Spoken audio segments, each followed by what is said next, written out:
goddamn noise. It's the first time closing out the fucking bar. Everybody come on with it. Back to your motherfucking Tate, ladies and gentlemen.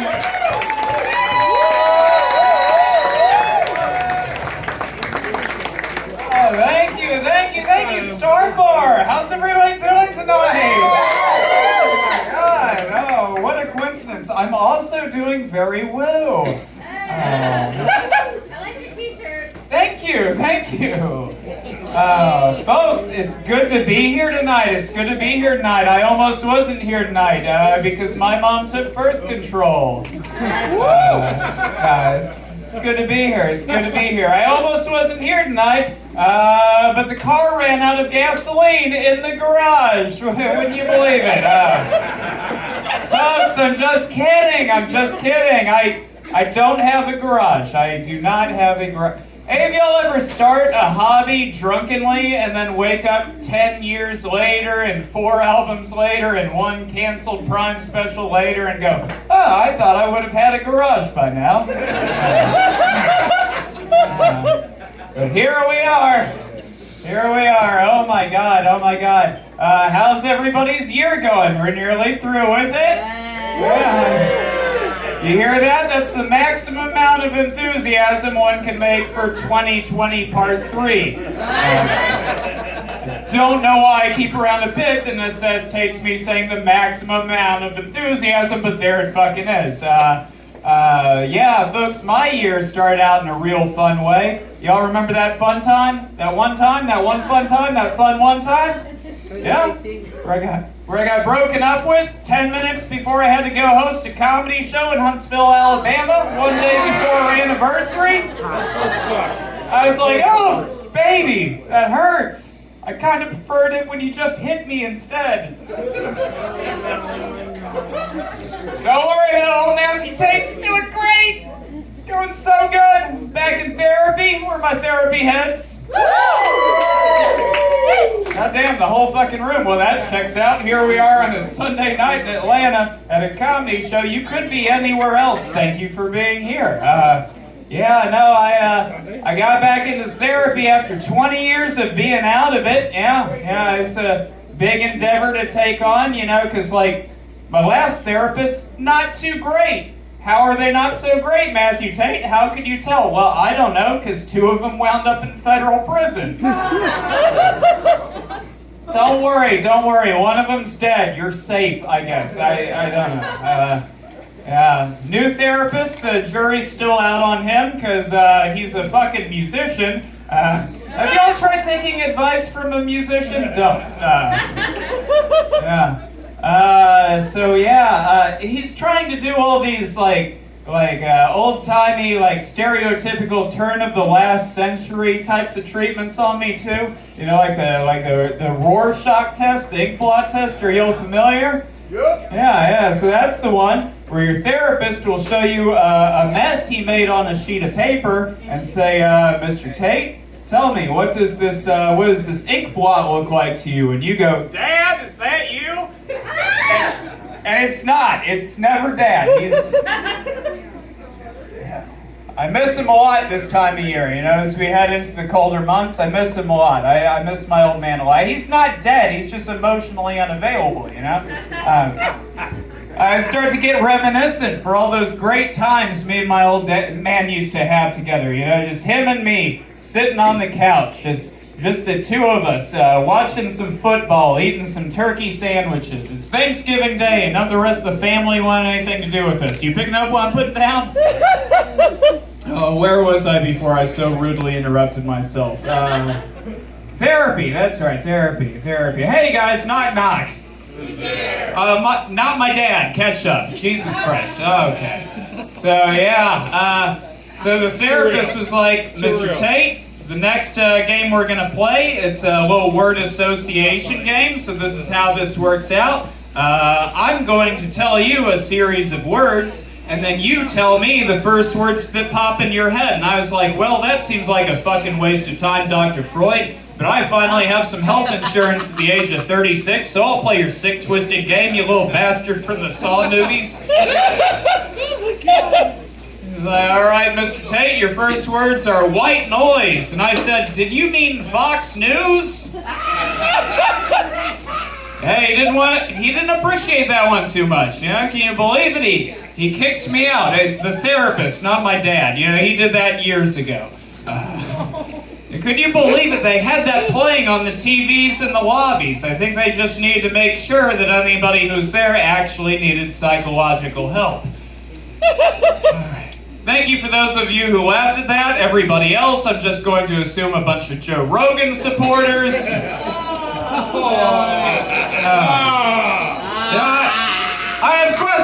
have questions. You know, Joe Rogan, like, why is he smiling so wide in every single fucking picture? Yeah. It's almost as though he has 100 million reasons to.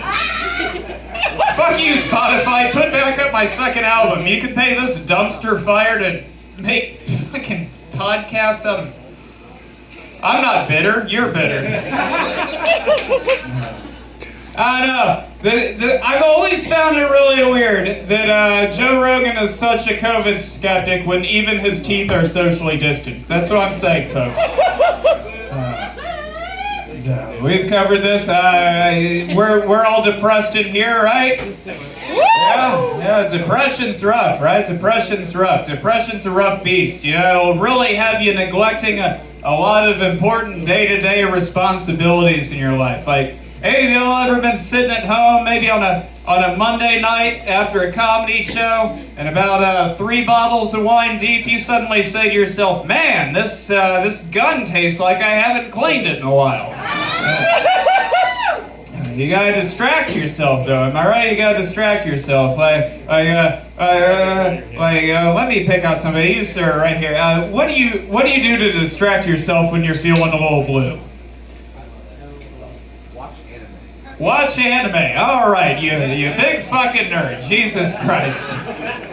I'm just kidding. Like, my big answer is video games. You got any gamers in here? Gamers? Yeah, a few. All right. Yeah, seems like a great distraction up until the point where I don't know if any of y'all have ever been sitting at home just for 3 hours straight staring at the title screen of Skyrim.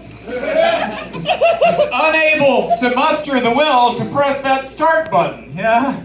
You're like, I don't know, I just got out of a big commitment. This seems a bit excessive.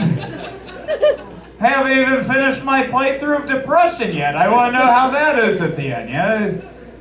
It's not great at the end, yeah? Just ask Chris Cornell. Oh, wait, you can't. Yeah. Oh, man. How else does one distract themselves, you know?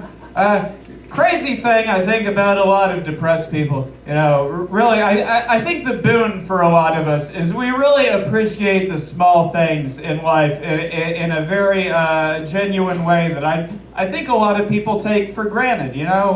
One of the small, minute things, like, for example, old Matthew Tate cannot wait to go home tonight and take a nice, hot, relaxing bath. Oh, respectable. With my favorite toaster! That's a brave little fucker, isn't he? Oh, holy shit, Jesus Christ. How else do you distract yourself? The porn? Yeah? Where my porn head's at? Yeah. Old Matthew Tate is running out of categories. Did you know you can reach the end of the internet? It's happening now. I'm very numb now. I'm very numb after the last breakup. You know, I've been sleeping on the couch lately. You know, just with my back and ass to the back of the couch. I don't sleep in the bed anymore because it doesn't feel like a thing that belongs to me. So I've just been sleeping out there. You know, with a weighted blanket over me, just like, oh, weighted blanket, you'll never leave me. Somebody stole my weighted blanket. Can you fucking believe that? Came across a, no pun intended, came across a category recently. I don't know if you're familiar with it, the romantic category. Yeah. I was like, boy, I am really desperate now. Romantic category, like, ugh, fucking gross. Who would want to fuck somebody they love? Like, ick. Yeah.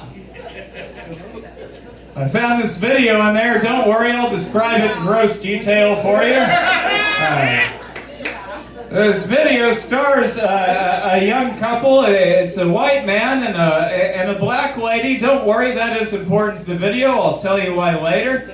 And they are just, the video, by the way, is 1 hour and 17 minutes and 32 seconds long. And yeah, I am very chafed. Had to rewatch it several times for research purposes. Yeah, mostly I just wanted to rewatch to find how many times they said the words "I love you" to each other. It was 137 times. That's more than 1 time per minute. I don't know. I'm not good at math, but yeah. And throughout this porn, you know, the first 47 minutes of it, they're just making slow, tender love as you do in romantic porn. And then about minute 48, you know, their more bestial instincts take over, and they just start going to Pound Town. You just very aggressive, fast, you know, piston thrusting sex, if you will. That lasted for a whole 12 minutes. I was like, Jesus Christ, I didn't know you could pump at that velocity for that long. This man finishes inside this lady in grand fashion. He finishes, but he's not done. No, folks, I tell you, he's not. That is when he gingerly flips her over and just spreads those butt cheeks apart and just dives in like he's Michael Phelps chasing his 7th Olympic gold medal. It was really laudable. And you know, in looking at this, I realized this is not typically an ass man. You know, he's not doing this because this is something he loves doing every day. No, and he's not even doing this for the facts that, you know, that's like racial fetishization. This isn't even reparations, although it would be a fucking start, white people. He is doing this not for the love of the game, but for the love of the lady. You know, he's diving in there with his face just further into this canyon, and he's crying profusely, just using those tears as they're, because he's remembering this possible alternate universe he could have wound up in, you know, where he never met the love of his life, the person that completes him as a human being. And as these tears are rolling down his cheek, and hers coincidentally, and he's using him as lube to get his tongue further and further up there. You know, finally, he's at the 7th taste bud, you know, the one at the very back where your tongue starts to get fat and all you taste is bitter, but all he tastes is sweetness. You know, he tries to say it at his utmost moment of climax as she's climaxing too. Like, I love you so much, you complete me. And that's when her sphincter just snaps shut and forms a perfect Bane mask over his face, and he asphyxiates and dies. And goddamn it, isn't that beautiful? You know? Many people say you should die doing what you love. Fuck that. I think you should die doing who you love, you know? Moving on. Oh, man. So this whole decade's been fucking terrible so far, am I right? Yeah. Election day is again tomorrow. We haven't had too many good ones of those recently. Yeah, remember that one time where we elected that complete fucking psychotic nincompoop? It's fucking embarrassing for all of us, isn't it? Like, oh my God, that time we elected that psychopathic maniac who bankrupted all those companies. You know, the guy who wanted to start a trade war, to turn a recession into a depression and build a wall named after himself. You know, the guy who married a trophy wife half his age. I am so sick and tired of this motherfucker. 36th President of the United States, Herbert Hoover. Like, I'm just so fucking over it. We are better than that now, aren't we? Oh my God, it's coming up again, though. It's coming up again. Yeah, I'm really terrified as someone who lives in Alabama. I don't know if you have seen the Herschel Walker equivalent that we have in that state. A little guy named Roy Moore. Oh my God, he just keeps running. You know, he just keeps running. It's almost as though he doesn't understand the word no. It's fucking terrible. I'm glad that the younger generations are voting now.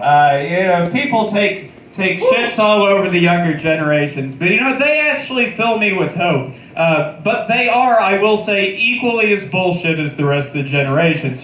They're bullshit in different ways, you know? Hey, where are my millennials out in here? Yeah. We got anybody who's 40 or 41 years old tonight? Yeah. You're a millennial too. Elder. Yes, exactly. But I love when I come across my elder millennials who are like, no, I'm not a millennial. It's like, yes, the fuck you are. It's just the whole idea of what is a millennial has been reframed by, big surprise, the boomers. Yeah, they're fucking us over again. They're like, oh my god, you millennials, you're out there eating your Tide Pods. I'm like, no the fuck we're not. Don't lump me in with his Generation Z dumb fucks. Even though arguably they're smarter than any generation who's ever lived. But all generations are equally bad, just in different ways. You know, everybody thinks they're an exception to the rule too. I think everybody from every generation is like, oh no, the worst thing my generation did, and then they name something mundane. Like me as a millennial, I think the worst thing my generation ever did was avocado toast. Like, isn't that fucking horrible? But no, in fairness, we have done worse things like Bernie or bust. You know, that was a thing. That's how we wound up with Trump. Yeah, the older generations, you know, they absolutely love to give the younger ones shit, especially on the note of participation trophies, which I find is really ironic for baby boomers, you know? Because I will tell you what the original participation trophy was. It was invented not by the baby boomers for us, the younger generations, but for themselves. I don't know if you recall, but the baby boomers were a generation that just didn't have a lot of money, but kept popping out kids. So they started a Kickstarter to fund all the little mistakes they made. The government. Yes. Well, more specifically, the baby shower. That is it. The baby shower is the ultimate participation trophy, isn't it? It's like, congratulations, Becky. We hear you're expecting. Well, that's not something to congratulate right off the bat, is it? No, absolutely not. I think we need to belay those congratulations for at least 36 years and figure out whether or not your progeny is the type that needs to stand on stage on a Monday night and tell dick suicide jokes with a little bit of validation that their parents couldn't fucking give them. If you can make it that long, maybe you deserve a fucking trophy. I don't fucking know. Yeah, baby! So I started dating again. Whoops. Whoops. Don't worry, it didn't last. So one could argue I also finished dating again. My last partner was a trans woman. I don't know why I said was. It's not like she woke up one day after we broke up and was like, oh, bingo, I need to reassess my... No, that's not how that happens. I learned a lot in that relationship, too. Which is mostly that most human beings are complete assholes, yeah? Because we, as a couple, could not go anywhere without at least one person expecting her to explain her entire existence. Doesn't that sound fucking tiring as shit? I was tired of it and it wasn't even happening to me, you know? We were at a bar one night, just her and me and my two best friends in the whole world, who are also my exes. Don't let everything that Matthew Tate put on 4 separate comedy albums fool you. Sometimes Matthew Tate has amicable breakups. We were just sitting there, having a wonderful time, drinking at the bar. Suddenly, I see a pedestrian. That's what we call in the biz people who don't do stand-up comedy. That I had not seen for years. Wave to me from across the bar, and he invites himself to our table, you know, like a cis male would do. Yeah. And starts chatting us up, and I'm like, well, okay, this is, I haven't seen you since 3 pandemics ago, before the swine flu. At one point, he looks up across the table, meets eyes with my girlfriend at the time, just looks real confused, gets up, and excuses himself from the table. I was like, well, that was fucking awkward, but at least he's gone, you know, and it's a little bit less uncomfortable now, which is good, because I need to get up and go use the restroom, you know, drain the old Tate, as they say. Fuck, that catchphrase is never gonna take off. Thank you. I'm on my way back from the restroom, and the guy just corners me and says, hey, Matthew Tate, I have questions. You know, like a cis male would do. And I was like, I bet you fucking do, Todd. What's rattling around inside those 2 remaining brain cells of yours? Yeah, because Todd, not a very bright individual. In fact, Todd is so stupid. How stupid is he?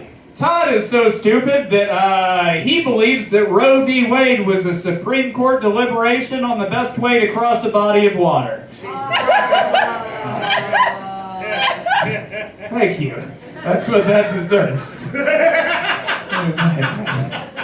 It's like, Matthew Tate, you know, I'm just very confused. Like, I couldn't help but notice, I don't think that lady you're dating is a lady at all. And I was like, well, we've been in the sack, Sherlock Holmes, so I can confirm that is 100% a lady. And also, what the fuck are you, the genitalia Gestapo? What's going on right now, Todd? I was like, you know, Tate, I'm just very concerned for you. I know you've been through a lot of trauma recently. I know historically how much you like the puss. And I was like, oh my God, could you never say those words ever again? I felt gross saying that right now in front of all of you. But I was like, I don't know what to tell you, man. Like, I love sucking her dick, bro. Like, does that make you feel any better? It didn't. It made him have more questions, which was aggravating as fuck, because he came back to our table once again. Don't worry, though. It went so much better the 3rd time, folks. It didn't. It didn't at all. Because he immediately sat down and then pointed his finger at my girlfriend at the time and went, yo, my bad, bro, you trans? I was like, well, this couldn't get any fucking worse, could it? And yeah, exactly. That's how I felt too. And you ever meet anybody whose heart is almost enough in the right place to be a good person, but their brain is too fucking stupid to be a good person? That's Todd. He's realized his missteps now. He starts immediately trying to backpedal harder than Lance Armstrong trying to reclaim a testicle. It was fucking pitiful, folks. He was like, you know what? I believe it is 2022 and you can be anything you want to be. And I was like, dude, are you Lieutenant Dan? Because you have no fucking leg to stand on right now. I don't think you understand the concept of gender identity, you know? Like gender identity, not so much a matter of choice, no, more a matter of brain chemistry. Besides, I don't know if you've watched the news recently, Todd, but who in their right mind do you think in the year 2022 in the United States of America would be, deciding to be a woman, you dumb fuck?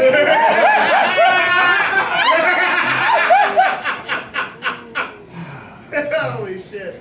What else is fucking terrible? I saw the dumbest thing in the world recently, folks. I saw the dumbest thing in the world. I was at a show in Huntsville, Alabama, called Epic Comedy Hour. Some of you may have heard of it.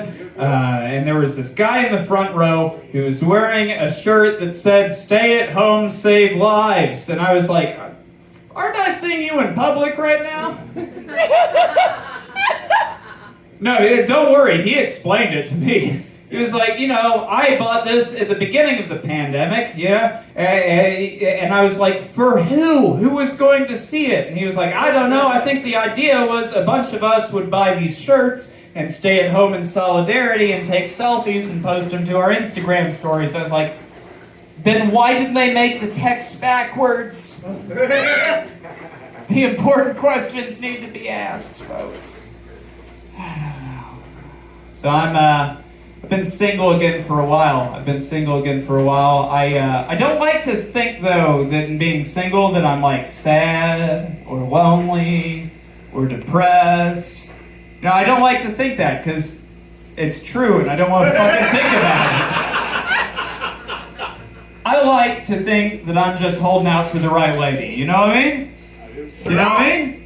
You know what I mean? You know what I mean? All right, we're all on the same page here. Clearly, I'm talking about Serena Williams. What a lady. You know, I like a lady who can bench press me. It's not fucking hard to do. Like, look at me. I look like if Draco Malfoy got rejected from an all-Hogwarts audition for a production of Grease. It's fucking pitiful. I look like if Billy Idol was actually tried to be punk rock and did all the drugs, you know? Which, coincidentally, I did, but hey, I'm 13 years clean, you know? Yeah! Don't applaud that. I'm just doing the bare minimum. I accidentally did the floor cocaine one time. You all know what I'm talking about? A little bit of carpet fishing? Yeah. Found out it's always Russian roulette, whatever you flush up your nostril. I did that one time and it turned out what I flushed up my nostril was equal. You know, the shittiest of the artificial sweeteners. I was like, I didn't know they made that anymore. Yeah, that was terrible, but where was I before I so rudely interrupted myself again? Serena Williams, that's right. I was talking to a guy about that at the bar recently, and he was like, Tate, you're crazy. That lady would crush you. And I was like, shut the fuck up, Todd. I don't know why I keep talking to Todd. He's an asshole. I was like, you know, that's the way I want to go out. You know, I want her to crush me. I don't want to live until I'm in my late 60s suffering from cirrhosis and dementia, yelling at kids to get off of my lawn at noon, even though I don't have the lawn because I live in a pay-by-the-week. No. I want to go out when I'm in my mid-30s. Fuck, that was last year. But I'm in the seedy, questionably clean bed of a Motel 8, you know, because that's all I could afford with the shitty pay I made off of my last disappointing road gig. And I'm just like chained to the bed with a ball gag in my mouth, and Serena Williams is there because we met each other at some point, and I went, baby, you can quit tennis. I'm gonna take care of us from now on. I'm going places. And she believed that shit? Like, I'm a garbage human being if you met me, but she believed it, and now she's in here with me in this very regrettable situation. Regrettable for her, not me. I'm having the time of my life in this scenario. You know, unfortunately also the last time of my life, but she's just on top of me, riding me cowgirl style, you know, and every time she falls back into me, she's breaking more and more of my bones because I'm only 120 pounds soaking wet and too stupid to know what nutrition is. And then that song from Top Gun starts playing in the background, you know, the one that goes like, take my breath away, ba ba ba ba ba ba, and she starts choking me, right? Because autoerotic asphyxiation is the only way I know how to feel anything anymore, you know, like Chester Bennington or Chris Cornell or Anthony Bourdain. And she's doing it harder and harder and harder, and the light starts to go out from the edge of my eyes, and I start to turn as blue as a loaf of bread you forgot in the back of the pantry for 12 years. I tried to scream out with my last dying gasp, I love you, Serena! But it turns out, forever, Serena, you know, because the ball gag. That's the way I wanted to go out. And anybody who judges me for that is a bullshit asshole who doesn't even deserve the lesser Williams sister. That's right.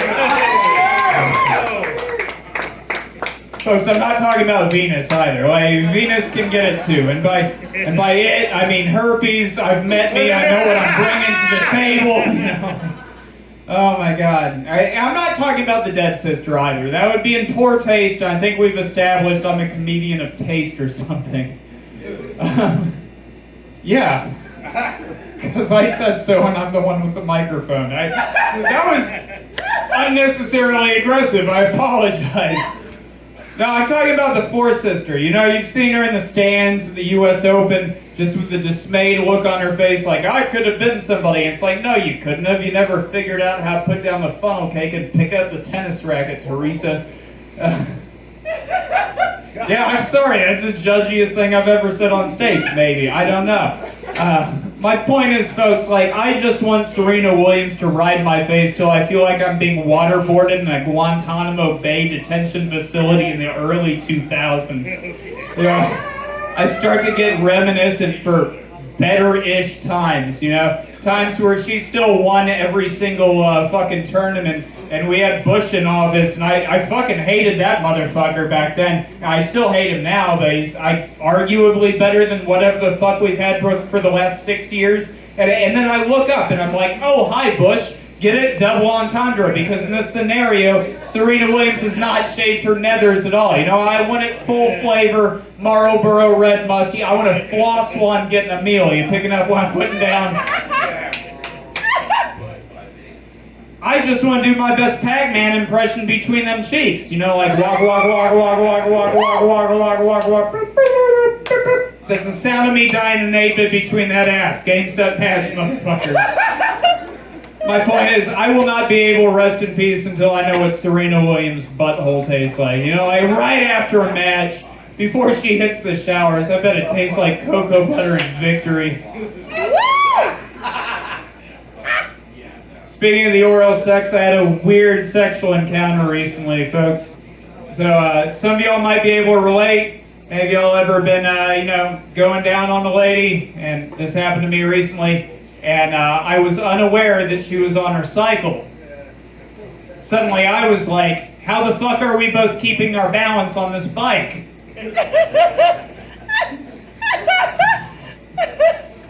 Alright folks, I'll leave you with just one last thing, if that's cool. By the way, I have some merch in the back if you want to pick up a CDs or pins or whatever. Can I leave you with just a little impression I've been working on?